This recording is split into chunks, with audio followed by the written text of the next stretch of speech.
आदमी के शहर में मैं ढूंढता हूँ आदमी, आदमी के शहर में ही खो गया है आदमी, आदमी के शहर में मैं ढूंढता हूँ आदमी।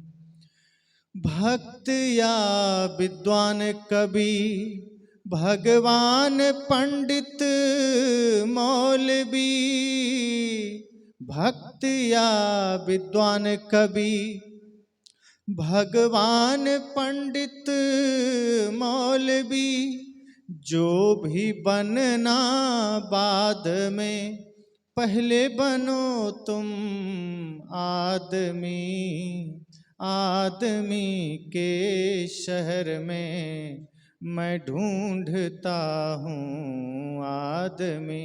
एक संत ने कहा कि मैं चौराहे पर खड़ा हूँ, दोपहर का समय है और हाथ में लालटेन जलाया हुआ। किसी ने कहा कि दोपहर का समय है और ये लालटेन क्यों जला रखे हो? संत ने कहा मैं आदमी खोज रहा हूँ। लोगों ने कहा इतने चेहरे बाजार में दिख रहे हैं, क्या ये आदमी नहीं है? संत ने कहा शकल से तो सभी आदमी हैं, लेकिन आदमियत नहीं है, इंसानियत नहीं है। कहा कैसे? कहा कोई हिंदू बन रहा है, कोई सिख बन रहा है, कोई जैन, कोई बौद्ध बन रहा है, कोई ईसाई बन रहा है। यहाँ इतने लोगों में कोई इंसान हमें मिला ही नहीं जो ये कह सके कि मैं इंसान हूँ। कोई जातियों में बंधा है, कोई पद में बंधा है, कोई धन में बंधा है, कोई कहा ही नहीं कि मैं मानवता से बंधा हूं, कि मैं प्रेम से बंधा हूं। इसलिए शकल तो इंसानों का है, लेकिन जीवन यहां इंसानों का नहीं है। इसलिए मैं आदमी के शहर में आदमी खोज रहा हूं। सदगुरु कबीर कहते हैं वो आदमियत भीतर जागृत करना होगा, वो इंसानियत भीतर जगाना होगा। ये सत्संग इसलिए हम करते हैं, सुनते हैं, कि हम सब अपने अपने जीवन को समझ सकें, हम अपने अपनी यात्रा को समझ सकें। आप जरा गौर करिए कि हम सब इस धरा पर कितने दिन के लिए आए। जब कभी मौका मिले आंखें बंद कीजिए, सोचिए कि मेरा आना यहां कितने दिन का है और क्या हमें सदा यहीं रहना है? क्या ये शरीर हमें सदा साथ देगा? जो बच्चे थे जवान हुए, जो जवान हैं बूढ़े हुए, जो बूढ़े हैं एक दिन मिट्टी में होंगे। यही तो जीवन की सच्चाई है। साहब कहते हैं फिर मनुष्य तुम जागते क्यों नहीं हो? फिर ये जातियों में बंधना, इस संप्रदायों में बंधना, ये मेरा तेरा करना, ये भाई से झगड़ा, ये पत्नी से झगड़ा, ये पड़ोसी से झगड़ा, क्यों? ये थोड़े से जीवन में प्रेम बांट कर क्यों नहीं चलते? क्यों इतने झगड़े, इतने विवाद? हर घट में परमात्मा क्यों नहीं देखते? कबीर जेते आत्मा तेते सालीग्राम। साहब ने कहा कि जितनी आत्माएं हैं सब भगवान ही तो है। कौन है जो भगवान नहीं है? अगर हम दृष्टि पवित्र कर लें सब में परमात्मा दिखेगा।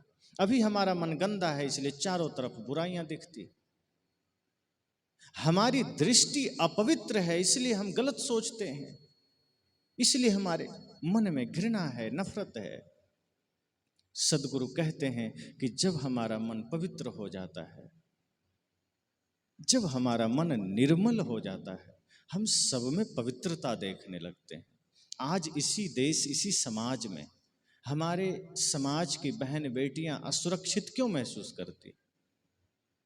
रास्ते में चल रही हैं, उनको भय है कि कहीं कुछ अनिष्ट ना हो जाए, उनके साथ कुछ गलत ना हो जाए। कौन करता है? कोई जानवर करता है? इसी समाज का कोई व्यक्ति है जिससे वो भयभीत हैं। इसी समाज का कोई आदमी है जिससे आज हमारी माताएं बहनें भयभीत हैं। क्यों? आज तक हमने वो समाज विकसित क्यों नहीं किया?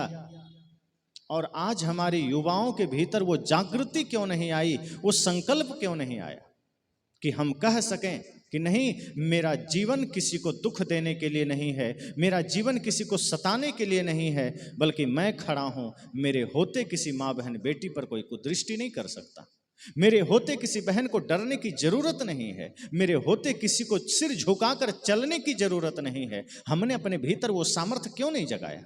हमने अपने बच्चों को वो दिव्य संस्कार क्यों नहीं दिए? आज आप अपने बच्चों को पढ़ने की शिक्षा तो देते हैं कि पढ़िए, डॉक्टर बनिए, इंजीनियर बनिए, वकील बनिए, अपने बच्चियों को आप ऊंची शिक्षा तो देते हैं, लेकिन ध्यान देना, ऊंची शिक्षा, अच्छी शिक्षा व्यक्ति को डॉक्टर बना सकती है, इंजीनियर बना सकती है, वकील बना सकती है, आईएएस आईपीएस बना सकती है, लेकिन अच्छी शिक्षा किसी को इंसान नहीं बना सकती। इंसान बनाने के लिए दिव्य संस्कारों की जरूरत है। और एक बात ध्यान दीजिए, अपने बच्चों को शिक्षा के साथ साथ दिव्य संस्कार देना जरूरी है, और वो माताओं को ज्यादा देना है। माताएं इस समाज का निर्माता है, इसलिए हमारे संतों ने कहा था, माता निर्माता भवती। अगर माताएं ठान ले कि हमें संकल्पित होकर अपने बच्चे बच्चियों में दिव्य संस्कार देना है, तो आप निश्चित समझिए आपके बच्चे बच्चियां पुनः वही गौरवमयी संस्कृति को धारण कर सकते हैं, पुनः वो दिव्यता धारण कर सकते हैं, जिससे अपना तो कल्याण करेंगे ही, समाज का भी कल्याण होगा। लेकिन ऐसा नहीं होता। आज ऐसा क्यों नहीं हो रहा? आज हमारे समाज के युवा क्यों भटकते चले जा रहे हैं? कोई नशा के पथ पर जा रहा है, कोई हिंसा के पथ पर जा रहा है। इतने भगवान के होते हुए समाज में इतनी विसंगतियां क्यों है? आज कितने लोग भूखे सो जाते हैं, उस समय भगवान कहां चले गए? कितने लोगों की इज्जत उतर जाती है, भगवान कहां चले गए? मंदिरों के होते हुए, मस्जिदों के होते हुए लोगों के जीवन में इतनी दरिद्रता क्यों है? लोगों के मानसिक हालत इतने बिगड़े क्यों हैं? आज पारिवारिक झगड़े क्यों हैं? आप कोर्ट कचहरी न्यायालय में जाकर तो देखिए, अधिकांश झगड़े भाई भाई के मिलेंगे आपको। आज इतने भाई भाई के झगड़े कोर्ट में क्यों जा रहे हैं? आज इतने सास बहू के झगड़े कोर्ट में क्यों जा रहे हैं? आज पति पत्नी के झगड़े कोर्ट में क्यों जा रहे हैं? कहीं ना कहीं हम धन के मामले में आगे बढ़े हैं, हम पद के मामले में आगे बढ़े हैं, हम भौतिकता में आगे बढ़े हैं, लेकिन हमारी इंसानियत गिरी है, हमारी मानवता गिरी है, जिसके वजह से आज इंसान इंसान का दुश्मन बना है, जिसके वजह से आज हमारे युवा पीढ़ियों में संस्कारों की कमी आई। और ये भारत भूमि का वो प्रांत है जो वीरों की भूमि के नाम से जाना जाता है, जहां छोटी छोटी उम्र में हमारे वीरों ने, वीरांगनाओं ने इस देश के लिए अपनी कुर्बानियां दी है, शहादत दी है। और मैं सिर्फ इस पंजाब की बात नहीं करता, मैं संपूर्ण भारतवर्ष की बात करता हूं, क्योंकि संपूर्ण भारतवर्ष हमारा है, और उस भारतवर्ष में हम एक नागरिक होने के नाते हमें अपने उन वीर वीरांगनाओं को स्मरण करना चाहिए जिन्होंने हमारे लिए शहादत दी। हमें उन स्वतंत्रता सेनानियों को याद करना चाहिए जिन्होंने हमारी स्वतंत्रता के लिए अपनी कुर्बानी दी है, और वर्तमान में उन सेनाओं को याद करना चाहिए जो हमारी सुरक्षा के लिए बॉर्डर पर गोलियां खाने को तत्पर हैं, और हम यहाँ जातियों में उलझे हैं, और हम यहाँ धन दौलत के चक्कर में पड़े हैं, और हम यहाँ भाई भाई में झगड़े कर रहे हैं। सदगुरु कबीर कहते हैं, इंसान पहले बन जाओ। ये दुनियादारी काम नहीं देगा। अगर हमारे भीतर मनुष्यता के गुण नहीं है, अगर हमारे भीतर आदमियत के गुण नहीं है, अगर हमने प्रेम धारण नहीं किया, सत्य धारण नहीं किया, अहिंसा धारण नहीं किया, तो इंसान तो हम हो ही नहीं सकते, चाहे बाहर हमारा विकास कितना भी हो जाए। एक आदमी कितना भी बढ़िया घर बना ले, बढ़िया क्वालिटी का गद्दा खरीद ले और सब कुछ कर ले, लेकिन अगर मन में शांति नहीं है तो उसे नींद कभी नहीं आएगी। नींद खरीदा नहीं जा सकता। आप कितना भी बढ़िया क्वालिटी का भोजन बना लीजिए, लेकिन अगर बाजार में कहीं जाएंगे कि भैया थोड़ा भूख भी दे दो, तो दुकान में भूख नहीं मिलती, वो आपके भीतर से जागृत होती है। बाहर सब कुछ मिलेगा, जो चाहिए संसार में मिलेगा, पर शांति नहीं मिलेगी, प्रेम नहीं मिलेगा। वो आपको जागृत करना होगा। साहब कहते हैं, हम बाहर बहुत विकास कर लिए, हमारे बाहर के भवनों की ऊंचाइयां बढ़ गई, मंदिरों की ऊंचाइयां बढ़ गई, हमारा मंदिर बड़ा हो गया, घर बड़ा हो गया, लेकिन दुर्भाग्य हम सबका दिल छोटा हो गया। पहले हमारा दिल बड़ा हुआ करता था, सबके प्रति प्रेम हुआ करता था, वसुधैव कुटुंबकम का भाव हुआ करता था, सर्वे भवन्तु सुखिनः सर्वे सन्तु निरामया का भाव हुआ करता था, सब घट मेरो साइया ये भाव हुआ करता था। लेकिन आज क्या हो गया? आज हमारा बाहर विस्तार हो गया, दुनिया हमने मुट्ठी में कर ली, लेकिन दिल हमारा इतना छोटा हो गया कि आज व्यक्ति कहता है कि हम दो, हमारे दो, अर्थात पति पत्नी और दो बच्चे और माता पिता को वृद्धाश्रम में भेज देता है। इतनी इंसानियत हमारी गिर गई कि जिस माँ बाप ने जन्म दिया हम उसे ही वृद्धाश्रम में डाल दिए।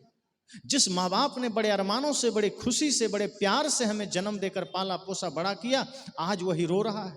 वृद्धाश्रम जाके कभी देखिए, अब देखे होंगे, वहां वृद्धों के आंखों में आंसू है। वो कहते हैं क्या करें, हमने बड़े सपने देखे थे, बड़े अरमान देखे थे कि हमारे बच्चे हमारे बुढ़ापे में सेवा करेंगे। माताएं वहां रो रही है कि हमने सोचा था कि बच्चे और बहू हमारी सेवा करेंगे, लेकिन आज मैं इस वृद्धाश्रम में हूँ, घर भी मेरा छूट गया, बच्चे भी छूट गए। क्या हुआ, मैंने क्या कमाया? जो किया सब खो गया, मैंने जो किया सब चला गया। साहब कहते हैं यही तो हमारी जिंदगी है। जिंदगी में प्रेम कहाँ है? आज हमारी जिंदगी सिर्फ घृणा और नफरत का अड्डा बन गया है। आज इंसान दो चार एक जगह खड़े हो जाएं तो अपने उत्थान की बात नहीं करता।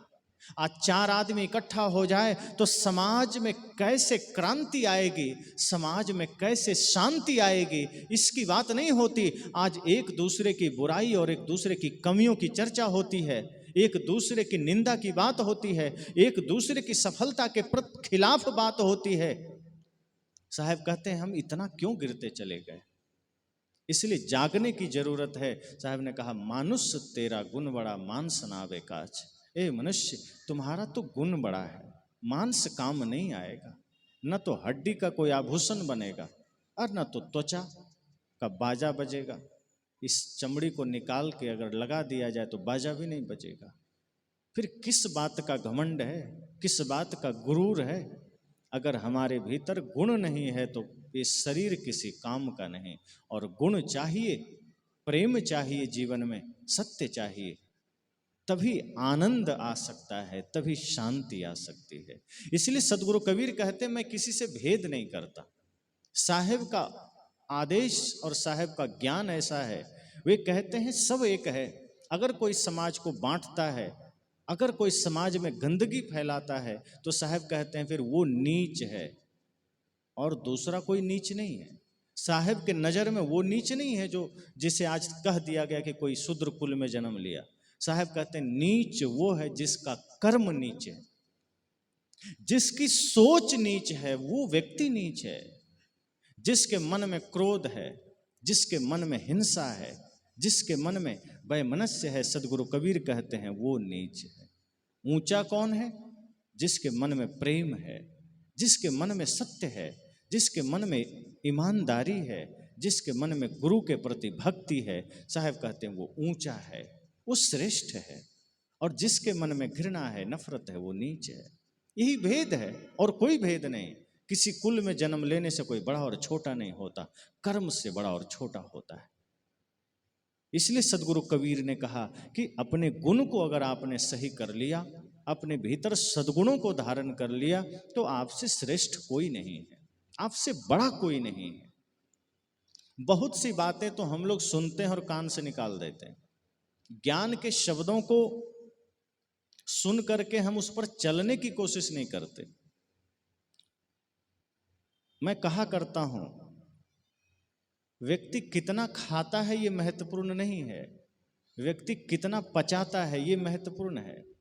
अब कोई एक रोटी खाए और पचा ना पाए तो डॉक्टर कहता तुम जूस पी कर रहो, रोटी मत खाओ। और कुछ ऐसे भी लोग हैं जो 20-20 रोटियां पचा जाते हैं, तो हजम कर जाते हैं, तो उनके लिए कोई दिक्कत नहीं। हम सत्संग सुनते कितना है इससे ज्यादा महत्वपूर्ण है हम उसको जीवन में उतारते कितना है। क्या सत्संग सुनकर हमारे जीवन में बदलाव आया? मैं पूछता हूं, अगर हम सत्संग लगातार सुनते हैं तो हमने अपने परिवर्तन कितना किया जीवन में, क्या बदलाव आया? और बदलाव हमारे कर्मों में दिखना चाहिए, हमारे चिंतन में दिखना चाहिए, हमारे जीने के ढंग में दिखना चाहिए, हमारे चलने में दिखना चाहिए। समाज में अगर एक बदलाव लाना है, उसकी शुरुआत खुद से करनी होगी, उसका आरंभ खुद से करना होगा। इसलिए मैंने कहा कि ये सत्संग हम सबको मिला है, ये साधारण नहीं। संतों का आगमन साधारण नहीं होता। संतों का जीवन तपस्वियों का जीवन है, तप का जीवन है, त्याग का जीवन है। संत का चरण पड़े समझना सौभाग्य जागृत हुआ। और गुरु की भूमि है ये, संतों की भूमि है ये। यहाँ तो सदैव सबके जीवन में सत्य, हिंसा, प्रेम, करुणा की धारा बहनी चाहिए। तो सदगुरु कबीर कहते हैं कि मानुष तेरा गुण बड़ा, ए मनुष्य तुम्हारा गुण बड़ा है। लेकिन हमने अपने गुणों को भुला दिया। एक इंसान में क्या गुण होना चाहिए? एक इंसान में मानवता, इंसानियत, यही गुण तो चाहिए। और क्या चाहिए? और मानवता क्या है? किसी ने पूछा कि मानवता क्या है, किसी ने पूछा इंसानियत क्या है, तो संत कहते हैं कि जहाँ प्रेम है वहीं इंसानियत है, जहाँ सत्य है वहीं इंसानियत है, जहाँ दया है वहीं धर्म है। जब धर्म की बात आती है तो कुछ लोग ये सोच लेते हैं कि हिंदू, मुस्लिम, सिख, ईसाई ये धर्म है। सदगुरु कबीर कहते हैं ये मजहब है, संप्रदाय है। धर्म है मानवता, और जिस व्यक्ति के भीतर धर्म है अर्थात प्रेम है, वही धार्मिक है। तो हम धार्मिक भी तो नहीं बन पाते। हम बाहर से सब कुछ कर लेते हैं, भीतर हमारा परिवर्तन नहीं होता। आज कई बार आप सब सोचते हैं या जब कभी अवसर मिले तो इस पर विचार करिए कि समाज को आप देखेंगे तो आदमी की यात्रा, आदमी की दिशा इतनी भटकती क्यों जा रही है? क्या दिक्कत है आज? क्या कमी है कि आदमी अपने लक्ष्य से भटकता जा रहा है? आज छोटे छोटे बच्चे अपने लक्ष्य से भटकते जा रहे हैं। क्या दिक्कत आ गई? सब कुछ तो है, शास्त्र है, मंदिर है, संतों का सत्संग भी चल रहा है। कारण इतना है कि आज हमने बाहर के चीजों को महत्व दे दिया और धर्म को, सत्संग को, ज्ञान को हमने महत्व नहीं दिया। हमने इन चीजों को साइड कर दिया। कुछ लोग कहते हैं अरे सत्संग भजन तो बुढ़ापे की चीज है, बुढ़ापे में करना है, ये जवानी में क्या करना। जहां हमने ऐसा सोचा कि समझ जाना हमारा जीवन गया, हमारी सोच जहां बिगड़ी कि हमारा जीवन बिगड़ा। इसलिए साहब कहते हैं नहीं, जाग जाओ, होश में आ जाओ। ये जीवन बड़ा क्षणिक है, नश्वर है। न जाने कब किसका किससे बिछुड़ना हो जाए, न जाने कब विराम हो जाए जीवन। इसलिए जागृत होइए, सजग होइए और कोशिश करिए कि हम अपने जीवन को मानवता की सेवा में लगाएंगे। हमारा जीवन व्यर्थ नहीं जाना चाहिए। एक एक श्वास हमें सत्य में लगाना है, प्रेम में लगाना है, इंसान की सेवा में लगाना है।